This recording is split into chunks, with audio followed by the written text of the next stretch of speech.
Gopher Coaches Show is brought to you by Chris Lindahl Real Estate and by Blue Cross and Blue Shield of Minnesota. With Lindsay Whalen and Ben Johnson. Now, it's the Gopher Coaches Show. Welcome into the Gopher Coaches Show, everybody. I'm Pierre Nugent alongside K-Fans Justin Guard. With us today, the head coach of Gopher men's basketball, Ben Johnson. Ben, welcome in. You just wrapped up what is probably the toughest stretch of the season, playing 3 top 20 teams plus Iowa on the road. What's the takeaway for your team from some of these games? That this league is really good. No, I think, for the most part, minus I think those final 9 to 10 minutes at Iowa, we showed improvement. I thought we did a good job battling. We did a good job playing our style of basketball. We got better as a team. And now we just got to find ways to shore up those second half lapses, whether that's the final 10 minutes, the final 4 minutes, the final minute. Find ways to come out on the winning side and get back in the win column. You talked last week, Ben, about Purdue having 3 players that were basically all Big Ten type guys. You've certainly had 2 all year long consistently in Peyton Willis and Jamison Battle. They combined for 45 points against Purdue, really efficient that night. So when they've both been going for you, what works for them and what works for you guys with those 2? Yeah, no, it obviously helps when you got both those guys clicking. And I think, we've been able to add pretty good production from Luke Lowy lately. It's good to have a healthy Eric back. But just offensively, when Peyton and Jamison are making shots, it gives other guys opportunities to score because then the defense is obviously keyed in on them. And Peyton's a willing passer. And so I think he does a good job when he draws attention and he finds guys. And we need those guys to continue to be aggressive and take really good shots and be productive offensively for us here this final stretch in our remaining games. Now you're down by 18 to a top 5 team in the country. A mentality can set in that, maybe this game is over. But shortly after halftime, you guys went on a 10-1 run. And it's now a 7-point game with 11 and a half minutes to play. Was there a change in game plan after the break? Because you guys certainly won the battle coming out of the half. Right. Oh, there was a couple of things we tweaked offensively just to change it up to maybe give us an advantage. But I thought our guys did a good job of making shots. Obviously, that's key. You can run all the good stuff you want, but if you're not making shots, it doesn't matter. So I think our guys came, they were confident. We had really good huddles throughout the entire game. I think guys believed. They knew if they had open looks, eventually they'd start making them, and they did. And so to their credit, they stuck with it, and that confidence got us over the hump and got us back in the ball game, midway through the second half. Sticking with it is a good phrase, I think, for Trey Thompson. Ben, he went from barely playing November, December to playing a huge role, 40 minutes against Rutgers. Now that EC's back, his minutes have gone down a little bit more, but he gave you a nice spark off the bench against Purdue as well. So for those that maybe have just tuned into college basketball since the turn of the new year, what should we know about this 6'11 freshman and kind of his journey so far with you? Trey's done a really good job of just being patient and worrying about the process of every day just trying to get better. And I think he's done that. He's done that through practice. He's done that through living in the gym and getting up extra shots. And then I think you've seen that translated to his production in game. He's a unique player in terms of, he's a true 7 feet, but he's not your traditional 5. He's really a 4 with how he moves and how his body is right now. And so, we love to get him in an advantage offensively versus, another team's 5 men that's maybe not as mobile. The key to Trey now is the defensive piece. Finding ways where he can guard in our man and defend in our man in a one-on-one situation, as well as being a guy that can hold forward in our zone. Now let's take a closer look at the Iowa game from Sunday. It was the M&M show for the Hawkeyes. Keegan Murray, Patrick McCaffrey go for 24 and 18 respectively. They also combined for 58% of their team's rebounds, 59% of the points. Is that sophomore combo one of the best in the Big Ten, and what makes them such a difficult guard? They really are. Their length from both those guys, is such an advantage. They're able to get rebounds and corral rebounds that are out of their range that most guys can't get. They're able to finish around the rim because of their length, get shots up over the top, reverse it because of their length. They're able to rise up and shoot over the top of guys that are smaller because of their size and length. So they're a tough matchup, and they're interchangeable. I think that's the other thing. They're really versatile. They both got a really good skill to them, and they both have a knack and kind of programmed to score. Obviously Murray can put points up in a hurry, and McCaffrey, just with his size and ability to play on the perimeter, not many guys that can match up toe-to-toe with him and create difficult shots. So Iowa does a good job of getting those guys looks. They do a great job of playing in their space and with their tempo, and those guys are able to make them. Luke Lowy was tremendous for you against the Hawkeyes, had the shot at the half that put you up by 4. He kind of gets overshadowed a little bit. You mentioned him here earlier in the show when we were talking about Peyton and Jameson, but what did you expect from him when you brought him in, and how has he kind of matched up to those expectations, and what has he brought for you? I think Luke is a guy that, he competes 100% all the time, no matter what he's doing or what we're doing as a team. And, I love to see guys like that get rewarded. He puts in so much work and so much time through video, through practice, through extra shots on his own. I think now he's finally just getting comfortable, and he's playing with confidence, and he's not overthinking things, and he's able to just, kind of go out there and play. And you're seeing that in his production. I think he's playing loose. He's playing carefree. It's a huge lift for our team when we can get scoring consistently from a third guy. So, hopefully he's able to stay on his course and stay on his path. I know defensively he's always in the moment, and he's always bringing it. And so now to get that third guy that can score it will be huge for our team and huge for our offense. Yeah, no doubt about it. All right, let's look ahead to Wednesday's game versus Nebraska. They're 0-12 in conference play, but are coming off a 2-point loss to Rutgers and a 6-point loss at Michigan. What jumps out to you on tape about the Huskers, and what has made them struggle, and perhaps what makes them dangerous? Extremely talented team. They got guys that can score at all 3 levels, at the rim, mid-range, and obviously at 3. They got really good length. They got an NBA player in Bryce McGowens who can go for 30 at any point, who's a creative scorer. I think their overall talent is really good. I mean, it's really good. And as you guys know, this league is tough. And sometimes when things aren't going your way, it can really snowball. But if you look at their scores, you minus the Northwestern, their last game, they've been in every single one of them. And they've been in against obviously some really, really good teams. So they're more than capable of putting a performance together that can produce wins. They've got more than capable talent.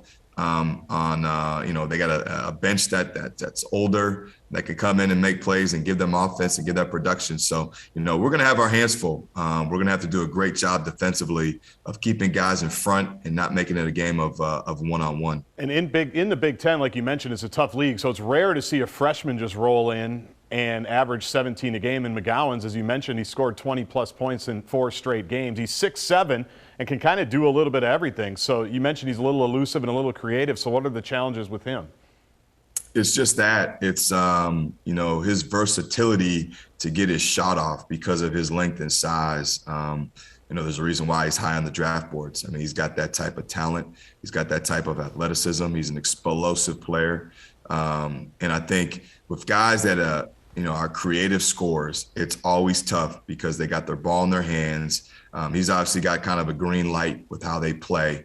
And in their system, that's a free-flowing ball screen, kind of 4 out, 1 in. A lot of times, he's able to make it a one-on-one game. And that's where we've got to be able to hold to our team principles as far as defense goes, make him play in a crowd, and work for each and every shot that he gets. Nebraska gave up 87 points to Northwestern. They average allowed about 80 for the season. I think it's just a shade below that at 79. So is that a fact? I know you're not going to say, well, they're terrible defensively. I don't expect you to say that. But is that because they do like to get up and down? There's a lot more possessions when Nebraska plays. When you look at that number as a coach and says they're allowing almost 80, what does that tell you? Yeah, no, I think it's a combination of obviously, especially at the Northwestern game, Northwestern did a great job of they made shots. They made open shots. They made threes. But to your point, I do think their style of play is conducive. They don't mind playing games in the high 70s and the 80s because they got that type of offensive talent. So sometimes when there's more possessions and you want to play in transition, or you want to get up and down, you want to push the pace, they don't mind shooting early. you're gonna object yourself to some high scoring games, and that's why the defensive end, you gotta be able to get stops and slow people down. And we can't make it a game. We can't make it an open gym type feel. Can't be a one-on-one type vibe, because that's their advantage. If it gets to high 70s and in that 80s, they've got a capable team of being able to put points up. Ben, I know for college athletes, when the results aren't there, sometimes it's easy to get frustrated. But it sounds like with your group, you guys have just cleared one hurdle after the other on the way to just getting better. What's the mood like with this group, even though the results haven't been there? I think our mood's really good. I think our guys understand that, our play has been good. It just hasn't been quite good enough. And we've been able to do a good job, more times than not, of learning from our losses and improving. Our guys are hungry to win. And so this is a big next 2 weeks for us. We got a bunch of games jam-packed in. And so now it's a good opportunity to go on a roll and get the ball moving and get momentum moving in the opposite direction. And no better time than tomorrow in Nebraska. All right, more to come on the Gopher Coaches Show with Ben Johnson. We're talking shooting from beyond the arc. Stay with us. More straight ahead on the Gopher Coaches Show. Back to the Gopher Coaches Show. Welcome back to the Gopher Coaches Show. Ben Johnson with us this week. Let's talk a little bit about E.J. Stevens now. When you brought him over from Lafayette, you knew what he could bring to the table. How has his game improved since November? I think EJ's done a great job. I think he's definitely improved from the summer and from the fall. I think his biggest challenge was just adjusting to the physicality of Big Ten. Not only just absorbing contact, but understanding what you can and can't get away from as far as being on defense and being on offense. But I think he's adjusted well. EJ's a guy that can score it. He can get downhill. He can play in pick and roll. He's really good for mid-range. But he's got a really good first step. He's one of our more explosive guys. And I push him every day. I think he can still bring more on both sides of the ball. And hopefully here these last couple of weeks, he'll continue to play and progress and give us really good basketball and really good minutes. We've talked about Eric Curry a lot, how great it's been to have him back this season, and certainly back in the lineup after his injury. He had a great game going against Michigan State, goes down late, misses some time. What have you seen from him post this latest injury, and what type of steps forward would you like to see him take here down the stretch? Yeah, Eric's slowly getting a little bit better. Ankles are always tough and they take a little bit of time, but Eric's done a good job through rehab. As we get closer with these older guys, especially, you just want them right for the games. We do a ton of walkthroughs and a ton of film, keep him off his feet. But practice is important to stay sharp. And so the days he can go, he goes. But I expect Eric to again, finish this season on the right note and to be sharp and to lead us on both sides of the ball and continue to be, our captain. Now, the game has clearly evolved over the years where there's more emphasis on threes. In 2000, teams were taking 17 a game. Now it's about 23 a game. This year, your team is averaging 21. Illinois, for example, shoots the same percentage as your team. They take 25 threes a game. With the fifth best three-point shooting percentage in the conference, would you actually like to see your team shooting more from beyond the arc? We've talked about that, especially when we go to a lineup where maybe you have a Trayton in there at the 5 to spread teams out. I'm always good with, if we've got early threes in transition to shoot those. But we do have good shooters. And so our biggest challenge now is to make sure you're shot ready. If we're shot ready, we make that extra pass or that one more pass. I do think we knock shots down. And that'll be part of what we try to do, to space the floor, encourage some of our bigs to work on their feet and be able to pick and pop a little bit. But I think the biggest thing is just having confidence as a team to know that we are capable of making a bunch and going on a run and opening the game up. So, we'll continue to do that, and hopefully our hot shooting will travel for the rest of the year. Pierre just cited 2000, 17 threes a game. That's your era, Ben. That's when you were a player. I mean, were you born in the wrong era? Do you wish that the three-point shooting was more prolific back in the day? Was that your game? I'm trying to remember back that far. I mean, I remember you as a driver, and you had a good mid-range. Could you stretch out 19-9? I mean, how did that work back then? A little bit. I'll just blame Dan Munson for that, for not letting us open it up and letting it rip. Yeah. I I think the game has evolved, and I think you see the three now is more prevalent than ever. Not only do you have to be able to shoot it to win big, but you also have to be able to defend it. And it's a good piece if you got guys that can share the ball, that find open guys to shoot those threes, because again, it can be a game changer. You can blow a lead open really quickly if you can make those threes. So like I said, I think we got a really good shooting team. Hopefully we can make a bunch here from here on out and make these games a little bit easier. Ben, last week I bumped into Alexi Lawless, former soccer player for Team USA. He called me a grumpy old man when I was talking about the World Cup and how I don't want to see it change.